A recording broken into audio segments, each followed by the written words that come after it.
masih bersama kami dalam Kominfo Newsroom. Pemirsa, pemerintah akan merevisi Peraturan Pemerintah Nomor 1 Tahun 2019 tentang devisa hasil ekspor dari kegiatan pengusahaan, pengelolaan, dan atau pengolahan sumber daya alam. Revisi tersebut sebagai upaya untuk meningkatkan cadangan devisa di dalam negeri.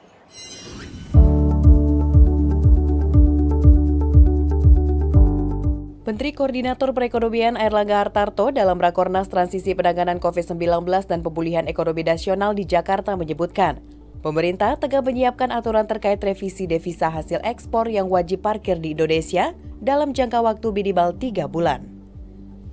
Revisi mengacu pada Peraturan Pemerintah Nomor 1 Tahun 2019 tentang devisa hasil ekspor dari kegiatan pengusahaan, pengelolaan, dan atau pengolahan sumber daya alam. Revisi tersebut sebagai upaya untuk meningkatkan cadangan devisa di dalam negeri.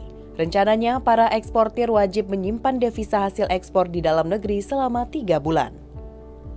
Opsi 3 bulan dipilih lantaran saat ini sejumlah negara terancam menghadapi stagflasi alias pelemahan ekonomi, inflasi tinggi, dan angka pengangguran yang meningkat di waktu bersamaan dalam periode tertentu. Nah, kalau tingkat suku bunganya terus naik, bahaya bagi kita itu capital flight. Nah, untuk mencegah capital flight, kita harus punya dana yang cukup, terutama untuk membiayai ekspor dan import. Kebutuhan ekspor dan import kan real.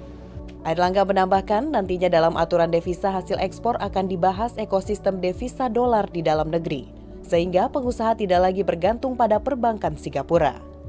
Menko Perekonomian juga menyebutkan, pemerintah juga akan menyiapkan aturan soal insentif yang nantinya akan tertuang dalam peraturan Bank Indonesia. Insentif akan terkait bunga, pendapatan bunga baik rupiah ataupun dolar hasil devisa ekspor. Maka kita akan mempersiapkan ekosistem hasil devisa ataupun ekosistem dolar di dalam negeri. Sehingga pengusaha kita tidak melulu bergantung kepada perbankan di Singapura. Pemerintah melalui Kementerian Kesehatan mencatat terdapat 12 provinsi yang memerlukan akselerasi penurunan angka stunting. Hal tersebut disampaikan Dirjen Kesmas Kementerian Kesehatan Dr. Maria Endang Sumiwi pada press conference hasil survei status gizi Indonesia. Untuk mengejar target prevalensi stunting pada tahun 2024 sebesar 14%, Kementerian Kesehatan Republik Indonesia pada tahun 2023 akan memfokuskan penurunan prevalensi stunting di 12 provinsi yang masuk zona merah stunting. Hal tersebut disampaikan Dirjen Kesmas Kementerian Kesehatan Maria Endang Sumiwi pada press conference hasil survei status gizi Indonesia. Adapun 12 provinsi tersebut yakni NTT, Sulawesi Barat, Aceh, NTB, Sulawesi Tenggara, Kalimantan Selatan, Kalimantan Barat, Jawa Barat, Jawa Timur, Jawa Tengah, Sumatera Utara, dan Banten. Sebelumnya, Kemenkes telah menyiapkan tim kerja khusus yang fokus memantau perkembangan stunting di 12 provinsi yang pada tahun 2023 akan diusahakan agar semua kebutuhan atau fasilitas yang telah diberikan oleh Kementerian Kesehatan sudah berjalan maksimal. Hal tersebut dilakukan agar angka stunting di 12 provinsi dapat turun dan secara otomatis juga akan menurunnya angka stunting di Indonesia. Nah, kami mendampingi khusus 12 provinsi ini, ada tim kerja khusus yang setiap minggu kita check-in, Bu. Setiap minggu check-in dengan provinsi-provinsi 12 ini. Semua yang dibutuhkan sudah tercukupi belum untuk 12 provinsi ini? Posyandu ada antropometrinya enggak? Puskesmas ada USG-nya enggak? Tablet tambah darahnya cukup enggak? Petugasnya sudah terlatih untuk konseling ASI belum? Petugasnya bisa melakukan edukasi MPASI nggak? Kadernya sudah dilatih nimbang belum? Jadi 12 provinsi ini tahun ini akan kita bersama-sama usahakan supaya semua yang dibutuhkan sudah berjalan. Di 12 provinsi ini kita check-in setiap minggu. Dan di ini khusus ya, didampingi khusus. Supaya kalau 12 provinsi ini turun, sebetulnya nanti lebih cepat stunting di Indonesia turun. Dalam dunia pendidikan, adanya sebuah kurikulum menjadi salah satu bagian yang penting sebagai alat mencapai tujuan pendidikan.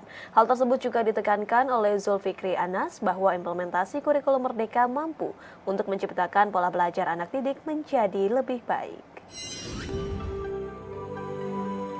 Pelaksana tugas Kepala Pusat Kurikulum Kementerian Pendidikan, Kebudayaan, Riset, dan Teknologi, Zulfikri Anas menyatakan implementasi kurikulum Merdeka mampu menciptakan pola belajar anak didik menjadi lebih baik. Zulfikri menegaskan penerapan kurikulum Merdeka dapat mengembangkan nalar dan kepedulian siswa, meningkatkan kolaborasi antar siswa maupun guru. Bahkan, para siswa juga tidak terbebani oleh materi pembelajaran yang harus dihafal, karena kurikulum Merdeka ini merupakan metode pembelajaran yang mengacu pada pendekatan bakat dan juga minat. Kurikulum Merdeka ini bukan untuk memperumit guru, justru untuk mempermudah guru sehingga bapak atau ibu guru dapat mewujudkan suatu suasana belajar yang interaktif, bermakna, mendalam, dan anak akan merasakan menemukan dunianya. Ia meyakinkan bahwa orang tua maupun pihak sekolah tidak perlu khawatir karena tidak ada terjadi perubahan yang sangat signifikan hingga menimbulkan dampak buruk bagi guru ataupun siswa, seperti terhambatnya proses belajar mengajar. Kemendikbudristek akan tetap mempertahankan kurikulum Merdeka yang fleksibel agar guru lebih leluasa untuk mengembangkan proses pembelajaran sehingga anak didik mempunyai ruang dan waktu yang cukup untuk mengembangkan potensi, karakter, dan kompetensi mereka. Jadi bisa jadi fisiknya sama tapi dalam waktu 5 menit itu ada perubahan yang mendasar cara berpikir mereka. Dan dia itu akan menghadapi persoalan kehidupan ke depan yang jauh lebih kompleks. Nah, persoalan ke depan mereka itu jauh lebih kompleks dari persoalan yang kita alami sekarang.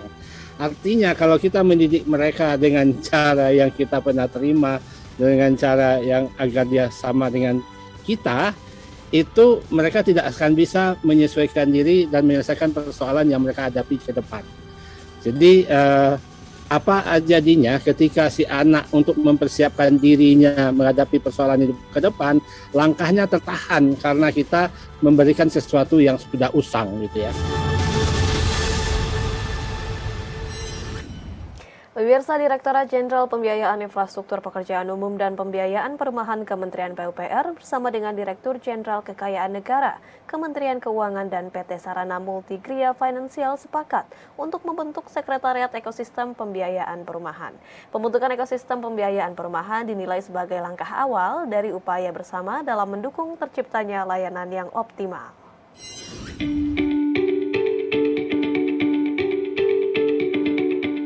Direktorat Jenderal Kekayaan Negara Kementerian Keuangan melakukan penguatan sinergi bersama para stakeholder sektor perumahan yakni dengan membentuk ekosistem terkait pembiayaan perumahan.